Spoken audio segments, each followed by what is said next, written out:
여호수아 3장 14절에서 17절 말씀입니다. 14절에서 17절 우리 함께 읽겠습니다. 백성이 요단을 건너려고 자기들의 장막을 떠날 때에 제사장들은 언약궤를 메고 백성 앞에서 나아가니라. 요단이 곡식 거두는 시기에는 항상 언덕에 넘치더라.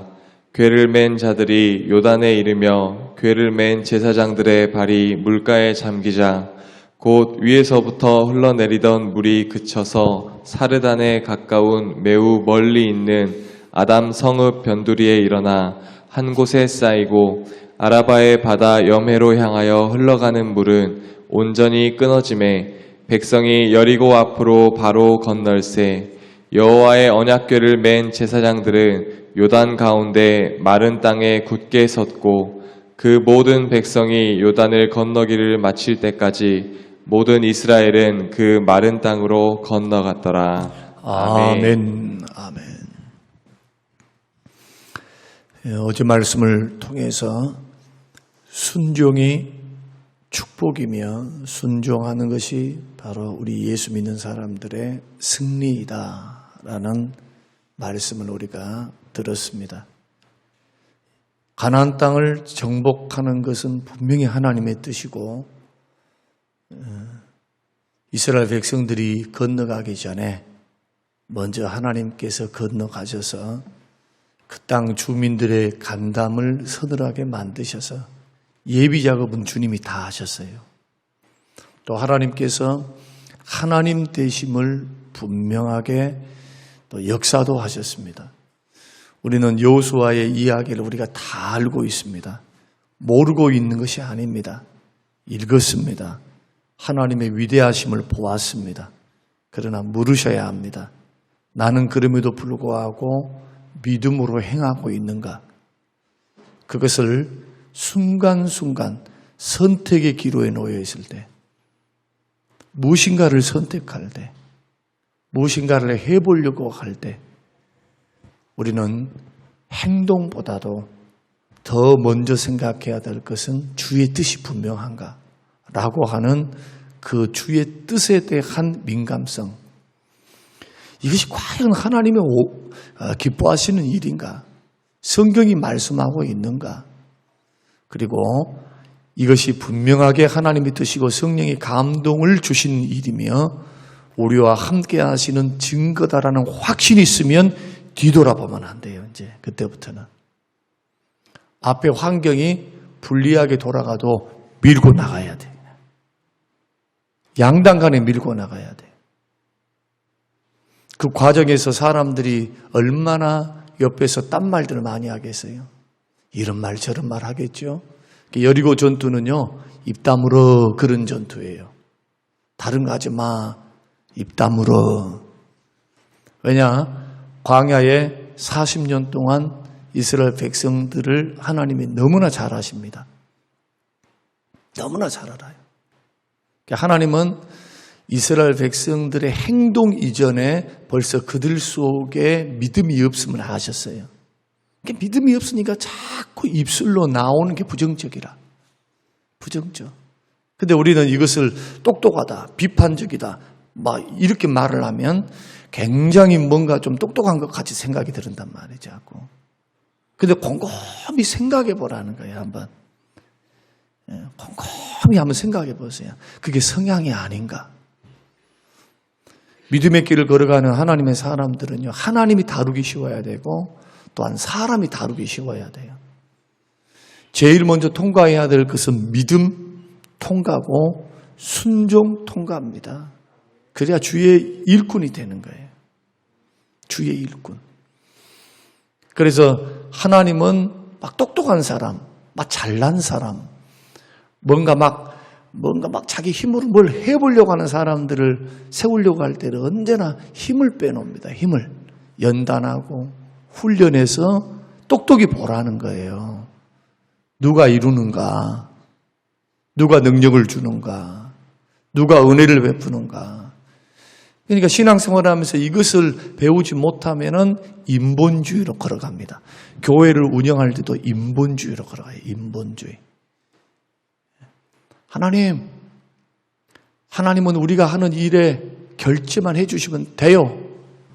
필요할 때 도와주시기만 하면 돼요. 하나님 이 방향입니다. 기도도 꼭 그렇게 하려한단 말이에요. 기도도. 하나님이 나의 주님이 아닌 것처럼 우리가 대접을 하는 거예요. 하나님은 우리의 왕이시고 우리의 주인이십니다. 그래서 믿음의 길을 걸어갈 때 보이지 않는 하나님을 내가 경건하다, 하나님을 경외한다라고 하는 것은 벌써 여기서부터 나타나는 거예요. 하나님은 눈에 안 보이니까 세상의 원리는 세상의 원리로 가는 거야. 교회 원리도 우리가 모여서 북적거려서 하면 되는 거야. 이런 사람들이 기도를 하겠습니까? 하나님의 뜻을 묻겠습니까? 성령의 감동에 민감하겠습니까? 습관적으로 신앙생활을 하겠죠. 그러니까 인간의 잡소리들이 많이 나요. 그러니까 하나님 앞에 이런 기도를 통해서 기도로 마음을 모으고 하나님의 기도하다가 우리가 아무리 믿음이 없어도 기도를 기도하다 보면 성령께서 마음을 모아갑니다. 성령님은 살아 역사하신 분이에요. 기도할 때 역사하신 분이라요. 기도할 때. 그래서 한 사람, 두 사람 마음 흩어졌던 마음, 나누어졌던 마음, 엉뚱한 생각을 했던 마음, 이런 마음들을 하나님께서 이 길이야 하고 하나님께서 기도하는 사람들 속에 역사하사 가르치십니다. 가르쳐. 말씀을 통해 가르치시고 성령의 역사를 통해 환경을 통해 가르치셔요. 그래서 기도보다 성령보다 앞서지 않는 것은 하나님을 하나님으로 인정해 드리는 겁니다. 이것을 배워나가야 돼요. 신앙생활이라. 만약에 이런 믿음의 싸움, 믿음의 단계, 영적인 전쟁을 할 줄 모르면 자꾸 자기 했던 것 가지고 하란단 말이에요. 이렇게 하고 저렇게 하고. 익숙하니까. 익숙하잖아요. 프로그램 다 짜놨겠다. 1년, 2년, 3년, 4년 다 하면 다 돌아가. 돌아가니까 그 시스템에 의해서 돌아가는 거예요, 그냥. 거기에 성령의 역사, 하나님의 뜻, 하나님의 원하심, 그리고 하나님의 지혜를 받아서 그 지혜 주심으로 하나님의 일을 새롭게 해나가는 그러한 역사들이 일어나지 않겠죠. 이제 내일도 살피겠습니다만은 사소한 것이라도 절대로 무시해서는 안 돼요. 사소한 것이라도. 믿음의 길을 걸어갈 때 사소한 게 어디 있습니까? 사소한 게. 오직 주의 뜻만이 영원히 서게 될 줄로 믿습니다. 베드로전서가 야고보서 말씀한 것처럼 이 세상의 모든 것들이 풀은 마르고 꽃은 시들어요. 그 여호와의 말씀은 세세토록 있는다. 주의 뜻은 영원토록 있는다. 왜냐하면 그분이 전지전능하시기 때문에. 이런 확고한 개혁주의적이면서 성경적인 확신을 가지고 우리가 이 세상을 걸어가야 기적을 보죠. 기적을. 하나님의 역사를 보죠. 그러나 평범하게 믿어가면 평범한 하나님 만나는 거예요. 기적의 하나님 만나줘도 그것을 우연으로 여깁니다. 이거 어쩌다 됐을 거야, 그거. 어쩌다 하다 보니까 됐겠지. 그래서 거지 나사로와 어리석은 부자의 비유에서도 죽은 자가 살아도 돌아온다 할지라도 안 믿는다니까요. 죽었다가 살아났어. 그래도 안 믿어. 어떤 사람은 모세와 선지자를 통해서 교훈을 받지 않는 사람. 그 말이 뭡니까? 성경을 통해서 교훈을 받지 않고 성경을 안 믿는 사람은 기적을 아무리 베풀어줘 봤자 그 우연히 여기고 그리고 그 기적의 그 가치를 축소시켜버려요. 그래서 우리는 하나님 말씀 앞에 서 있는 거예요, 지금. 그리고 우리의 인생길은 믿음으로 개척해서 나가는 겁니다. 믿음으로. 나보다 나를 더 잘하신 하나님, 나를 인도하신 하나님, 나를 다스리고 통치하신 하나님, 나의 인생, 자녀들의 인생, 교회의 앞길 하나님이 우리를 인도해 가십니다. 이때 하나님의 승리의 방법, 하나님이 우리를 통해서 형통케 하시는 방법, 여리고를 정복할 수 있는 방법, 전술, 전략, 그것은 하나님의 머릿속에, 하나님의 계획 속에 다 들어있지만, 그러나 그 전술과 전략이 내 것이 될 수 있는 방법이 바로 순종에 있다. 부지런히 하나님의 뜻을 찾으라. 주야로 하나님 말씀 묵상하라는 말은 무슨 뜻입니까? 주의 뜻 찾으라는 거죠. 주의 뜻의 원리, 말씀의 원리로 삶을 살아가라는 거예요. 영적인 전쟁과 전투도 우리가 달려갈 길을 달려가도, 봉사를 하거나 목회를 하거나 여러분의 인생을 경영할 때도 향방 없는 것까지 해서는 안 되고, 경기하는 자가 룰대로 해야지, 법대로 해야지. 나는 체력이 약하니까 트랙을 따라도 돌아야 그 트랙에 42.19km 그 트랙을 따라 가야지. 그냥 내가 가고 싶다 해서 그냥 직진해가지고 가서 승리했다, 만세 부른다 해가지고 승리자냐. 자격 박탈당하고 우승을 했다 할지라도 너 우승 못했어, 법을 어겼네. 이 원리가 다 무슨 원리입니까? 너는 너의 일을 했느냐 나의 일을 했느냐, 그것도 마찬가지예요. 하나님이 원하시는 뜻대로 하셔야 돼요. 봉사도, 섬김도, 인생을 경영하는 것도, 하루하루 삶을 사는 것도. 그래서 주의 말씀을 묵상하잖아요. 그래서 주의 뜻을 찾잖아요. 새벽마다 우리가 기도하면서 뭐 합니까? 하나님 이거 주세요, 저거 주세요만 합니까? 구하기 전에 있어야 될 걸 다 아신다는데, 구하기 전에 있어야 될 걸 다 알아요. 이때 말씀하는 것은 먹을 것, 입을 것, 쓸 것 말씀하는 겁니다. 세상 사람들이 구하는 것. 필요 구하지 말라는 것이 아니죠. 일용할 양식을 구하라 하셨으니까, 입을 넓게 열라고 했으니까.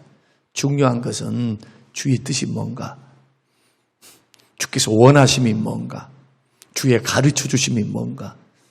우리는 거기에 언제나 말씀을 들을 때도, 기도를 할 때도 언제나 마음의 준비를 하고 있어야 돼요. 주여 말씀하시옵소서. 주의 종이 듣겠나이다. 주여 내가 듣겠습니다. 그 말이 무슨 뜻입니까?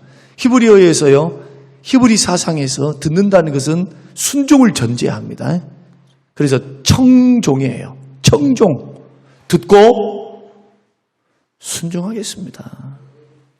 그래서 여러분의 귀에 들리면 책임이 발생하는 겁니다. 말씀을 들었습니까? 들리셨습니까? 책임이 발생해. 어떤 책임? 순종의 책임. 그 구원파처럼 나는 예수 믿고 구원받았으니 영혼이 구원받고 육체는 구원 안 받는다고 믿어요. 저 사람들은. 영혼이 구원받아버렸어.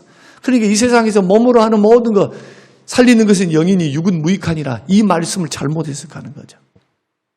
이 말씀을. 그래서 도덕적이고 십계명부터 시작한 성경에 나오는 모든 말씀을 율법이라고 매도해가지고 싹 버려버려, 싹. 어찌 구원 백성입니까? 성경에는 내가 거룩하니 너희도 거룩하라. 얼마나 순종을, 예수 믿고 구원받고 난 후에도 구원받은 백성들에게 얼마나 적극적으로 세상과 구별되기를 하나님 원하십니까? 생각과 마음과 사상에서부터도 구별되기를 원하세요. 이게 예수 믿는다는 거예요. 그러니 예수 믿는 믿음의 삶을 대충 할 수는 없죠. 나는 교회 나왔으니까 됐다는 식으로 신앙생활을 해나가는 것은 어리석은 것이죠. 예수님의 재림을 앞두고 언제 오실지 모르는 주님 앞에서 성경을 한번 읽어보세요. 통독하며 읽어보면 정말로 옷깃을 여미게 됩니다. 이 세상 살아가면서도 뭐가 가치야? 뭐가 진정한 가치지? 뭘 바라보고 내가 하나님 앞에 인생을 살아가야 하지? 여기에 대해서 고민이 생기는 거예요, 고민. 그 방향을 바꾸는 게 회개고. 이게 진정한 회개예요. 그러니까 신앙생활 할 때 무슨 나는 모태신앙이니까 열심히 교회 나왔습니다. 어쨌습니다. 그것은 하나님이 주신 은혜를, 하나님이 주신 기회와 은혜를 선용을 못한 거예요. 결코 그게 바람직한 신앙생활이 아닙니다. 절대로 아니에요. 그러면 모두가 모태신앙이면 다 그렇게 신앙생활을 하게요? 그러지 않아요. 절대로. 이게 믿음과 순종의 차이. 하나님의 뜻을, 하나님을 경외하고, 경외하니까 하나님 말씀을 믿게 돼요. 하나님을 경외하니까 그 말씀을 생명으로 여기는 거예요. 그러니까 믿음과 순종에는 하나님의 영광과 경외가 달려있는 거예요. 여러분들이 목사님이 뭔 말을 이렇게 하면 그 말을 그냥 기뚱으로 듣고 그 말에 대해서 그냥 흐지부지 해버리면 그것은 존중하는 것이 아니죠. 예를 들어서 아버지가 말씀을 했는데 그 아버지의 말을 이렇게 대충 들어버려 그냥 또 한다고 해놓고 안 해버려. 그게 뭡니까? 무시하는 거예요. 무시하는 거. 그런 시각에서도 바라보라는 거예요. 순종한다는 것이 행위가 구원의 조건이 아니다 해서 그것을 성경은 가볍게 취급하느냐? 그렇지 않습니다. 결코 그렇지 않아요. 굉장히 무겁게 이것을 바라봅니다. 물론 믿음이 연약해서 아직 깨닫지 못해서 아직 인생이 뭔지 신앙이 뭔지 아직 믿음이 일깨워지지 못해서 감당할 수 없는 그런 사람들을 향해 우리가 오래 기다려주고 그들을 가르쳐주고 그러나 가르쳐줘야 돼요. 반드시 그 틀을 벗어야 돼요. 성령님의 역사를 통해서 우리를 이끌어 가시지만 또한 우리의 순종을 통해 적극적인 순종을 통해 그리스도의 장성한 분량까지 믿음의 원리까지 걸어가는 것. 그래서 믿음의 길은 쉼이 있어서는 안 됩니다. 조그맣게 내딛더라도 한 단계씩 한 걸음 주께로 주의 뜻을 내 뜻 버리고 주의 뜻을 향하여 주의 원하심을 향하여 주님을 기쁘시게 하기 위하여 걸어가는 것. 이것은 구원받은 하나님의 백성들에게 주어진 책임이다. 구원받기 위한 그러한 도구가 아니라 하나님을 하나님 되게 하고 내 하나님을 영화롭게 하는 이 과정을 통해서 빛과 소금이 되니까 하나님 영광을 받으시는 거예요. 어제 말씀을 잠깐 말씀드렸습니다만은 하나님의 전술 전략은 주야로 묵상하고 순종하래요. 기록한 대로 다 지켜 행하래요. 그러면 형통한대요. 여기서 형통이 뭡니까? 가나안의 축복 네 거야 그 말이에요. 밟는 땅 다 너 거야. 믿음의 크기가 그래서 순종의 크기가 축복의 크기가 되는 겁니다. 여러분들이 지금 봉사하고 섬기고 드리는 거 이게 공짜입니까? 자, 한번 오늘 방송을 듣는 여러분들 한번 생각해 보십시오. 내가 하나님 앞에 시간 들여서 물질 들여서 마음 들여서 과거에 성도님들은 이런 믿음이 있으니까 헌신이 좋았어요. 헌신도가 높았어요. 내가 세상 살면서 내가 주님을 위해서 무엇을 할까? 그런 자유주의 신학이 들어오고 신정통주의 신학, 통합적을 중심으로 한 신정통주의가 들어왔어요. 그리고 난 후에 성경의 가치관, 창세부터 계시록까지 주의 말씀을 선별적으로 받아들이려고 하는 그러한 일들이 일어나기 시작합니다. 그때부터 신앙이 참 이상해지기 시작해요. 성경은 분명히 말씀하고 있는데 이것을 상징적으로 이야기해버려 그냥. 기적도 그냥 의미야. 기적이 역사적으로 일어나느냐 안 일어나느냐 그게 중요한 것이 아니라 그 이야기를 통해서 주시고자 하시는 우리의 교훈이 뭐냐. 이딴 식으로 이야기를 한단 말이죠. 역사적인 여리고가 우리는 무너졌다고 믿습니다. 여러분 안 믿습니까? 요단강 갈라졌다고 믿습니다. 우리 안 믿습니까? 그러나 안 믿는 사람 많다니까요. 이것을 설화라고 믿는 사람이 많아. 교회 안에. 이런 시대 앞에 우리가 살고 있으니 뭐 헌신, 무슨 믿음, 뭐 순종 이렇게 말하면 웃기죠. 웃기는 일이 되는 거예요. 왜냐하면 자기가 확신도 없는데 어떻게 거기에 목숨을 겁니까? 그래서 하나님을 인격적으로 만나고 말씀을 만나게 되고 성령을 경험하게 되면 거기에 목숨을 거는 거예요. 순교할지언정 믿음 포기하지 않고 끝까지 가는 겁니다. 오늘 요단강 건너라고 하는 말씀입니다. 하나님께서 요단강 건너래요. 방법은 딱 한 가지입니다. 벗게 메고 가서 제사장이 요단강 물에 딱 발을 담그면 갈라질 거야. 설하는 거예요. 그리고 갈라진다. 주님의 말씀은 거기까지입니다. 그러니까 200만이 요단강을 건너야 되는데 그 시기가 추수 때인데, 추수 때. 이스라엘의 추수 때는 3, 4월이에요. 보리추수, 밀추수. 그때는 요단강 폭이 90cm, 평상시는 90cm인데 그때는 3m가 넘습니다. 왜냐하면 비가 우기철이기 때문에 비가 많이 내려요. 비가 많이 내는 것뿐만 아니라 봄이죠. 봄이니까 헐몬에 쌓여 있었던 그 많은 양의 물들이 녹습니다. 그 눈들이 싹 녹아요. 녹아가지고 이 요단강을 따라서 갈릴리로 요단강을 따라서 쭉 내려가기 때문에 이 물의 깊이, 흙탕물로 내려가기 때문에 깊이를 헤아릴 수가 없어요. 그리고 오늘 안 읽었습니다만은 3장 15절, 읽었습니다만 15절 말씀 보면은 요단이 곡식을 거두는 시기에는 항상 언덕에 넘치더라고 말씀합니다.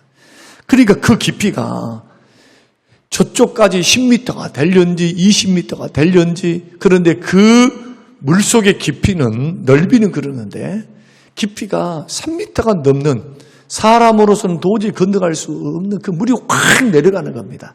이번에 보십시오. 해병대원들도 이 딱 팔짱을 끼고 수색을 해나가는데 한 사람이 빠져버렸어요.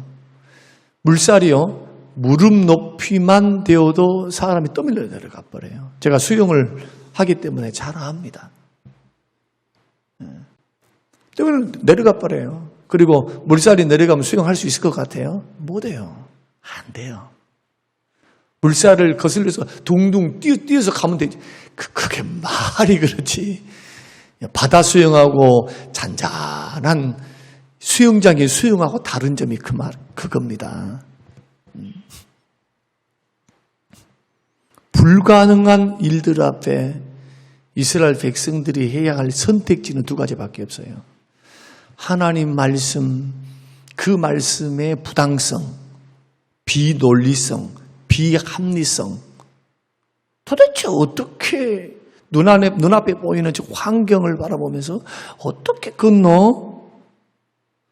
저렇게 깊은데, 헤아릴 수 없는데, 어떻게 건너가?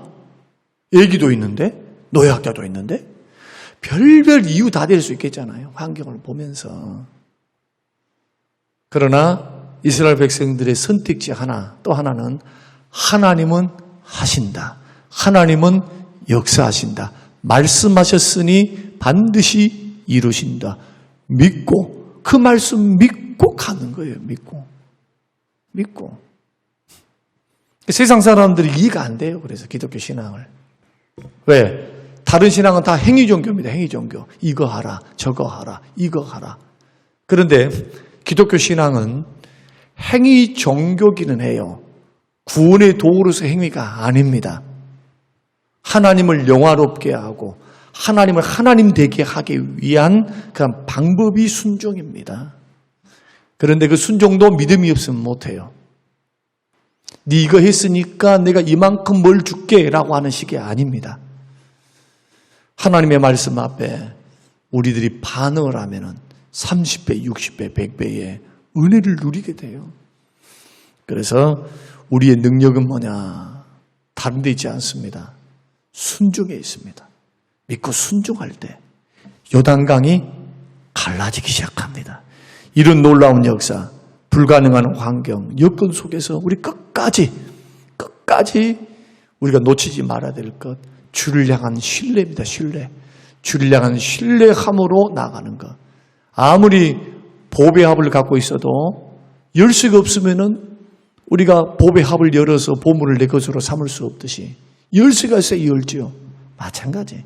하나님의 보물, 하나님의 역사, 하나님의 일하심은 언제나 순종을 통해. 순종을 뭘 전제한다고요? 믿음. 말씀을 믿는 믿음을 전제한다. 그래서 두 가지는 같이 가야 돼요. 두 가지는. 자, 믿습니다. 순종 안 하면 믿음 없는 거. 이제부터 등식이 그리 돼야 돼요. 나는 믿음 있는데 순종 그만하면 안 돼요. 믿음 순종은 하나에 하나. 동전의 앞면과 뒷면.